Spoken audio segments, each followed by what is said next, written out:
Rohini district के ATS के anti snatching cell ने एक इंटरस्टेट ऑटो लिफ्टर गैंग को बस्ट किया है, जिससे हमें टोटल 10 जो हैं लग्जरी गाड़ियां बरामद हुई हैं। इन्होंने अलग अलग दिल्ली के अलग अलग जगह से ये गाड़ियां चोरी की, जिसमें कि total 5 Creta, 1 Honda city, 2 i20, 2 Kia Seltos और इसके अलावा कुछ ब्लैंक ऑटोमेटिक कीज़ भी इनसे हमें बरामद हुई हैं।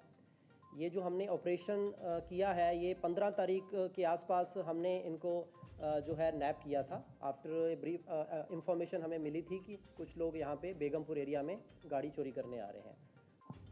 रोहिणी डिस्ट्रिक्ट पुलिस की एटीएस टीम आर्ट्स टीम को एक बड़ी सफलता हासिल होती है। आपको बता दें, एसयूवी गाड़ी का एक बड़े गिरोह का पर्दाफाश किया जाता है। तमाम मुद्दे पर बात करने के लिए डीसीपी रोहिणी गुरिकबाल सिंह सिद्धू मेरे साथ इस वक्त मौजूद हैं। 10 से ज़्यादा बड़ी गाड़ियां जो हैं बरामद की जाती हैं। दिल्ली पुलिस की एक बड़ी सफलता। बात करते हैं सीधा डीसीपी रोहिणी के साथ, क्या तमाम मामला रहा, कितनी गाड़ियाँ बरामद की? रोहिणी डिस्ट्रिक्ट के एटीएस के एंटी स्नैचिंग सेल ने एक इंटरस्टेट ऑटो लिफ्टर गैंग को बस्ट किया है। इसमें हमने टोटल 10 गाड़ियां बरामद की हैं, जिसमें 5 क्रेटा और किया सेल्टोस और i20 और होंडा सिटी शामिल हैं। ये सारी की सारी गाड़ियां जो थी बहुत लेटेस्ट ब्रांड वाली गाड़ियां थी और इनमें जो 2 शख्स हमने जिनको अरेस्ट किया है, नदीम और दीपक, ये एग्जीक्यूट करते थे जो चोरी, और इनको बैकअप सपोर्ट भी प्रोवाइड किया जाता है, टेक्निकल हेल्प। तो उस पर हमारी अभी टीम लगी हुई है कि इनके और साथी कौन कौन हैं जो अभी अब्सकॉन्ड कर रहे हैं।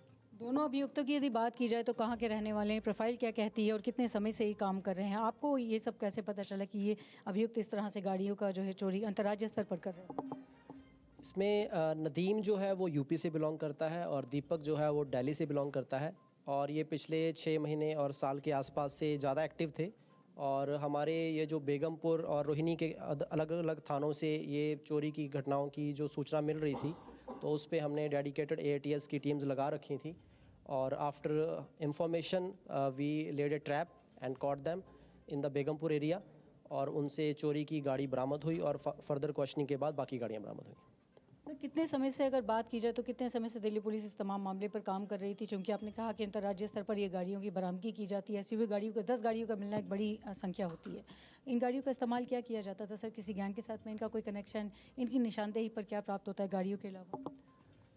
ये जो गिरोह था, इन्होंने अपनी क्वेश्चनिंग में बताया पिछले 6 महीने के आसपास से ये चोरियां कर रहा था गाड़ियां, और 50 के आसपास, मोर देन 50 के आसपास ये गाड़ियां चोरी कर चुके हैं ऑलरेडी। और इनका जो पर्पज़ ये था कि डिमांड बेस्ड ये गाड़ियां चोरी करते थे, और कुछ देर ये पुलिस की नज़र से छुपाने के लिए इसको गाड़ियों को छुपा के रखते थे और उसके बाद फिर डिमांड बेस्ड पे आगे सेल कर देते थे। तो हमें जो गाड़ियां ये हैं उत्तराखंड, यूपी और हरियाणा से बरामद हुई हैं, और बाकी जो और भी गाड़ियां हमें उम्मीद है कि इनसे बरामद होंगी, और इनके जो रिमेनिंग को एक्यूज्ड हैं उनको भी हम जल्द पकड़ लेंगे। सर, अलग अलग जगह पर आखिरी सवाल आपसे लूँगी, जिस तरह से अलग अलग जगह पर गैंगवार भी देखी है हमने, और भी चीज़ें होती रहती हैं इलीगल तरीके से, तो क्या इन गाड़ियों का इस्तेमाल किसी इस तरह की चीज़ में किया जा चुका है? आपकी इन्वेस्टिगेशन क्या कहती है? अभी तक हमारी इन्वेस्टिगेशन में एज सच ये जो गाड़ियाँ रिकवर हुई हैं, इनका इस्तेमाल के रिगार्डिंग ऐसा नहीं आया कि किसी गैंग ने इस्तेमाल की हो। बाकी again it is open to investigation. अभी इनिशियल स्टेज पे है इन्वेस्टिगेशन, और अगर कुछ सामने आता है तो मैं अपडेट करूँगा। समय देने के लिए धन्यवाद। तो देखिए, आप सुन रहे थे डीसीपी रोहिणी गुरिकबाल सिंह सिद्धू को, जो कि बता रहे थे किस प्रकार से तमाम ये गाड़ियां जो है एसयूवी गाड़ियां बरामद की जाती हैं, और एक बड़े गिरोह का ये पर्दाफाश डीसीपी रोहिणी के नेतृत्व में किया जाता है। दिल्ली से दैनिक भास्कर के लिए अफशा खान।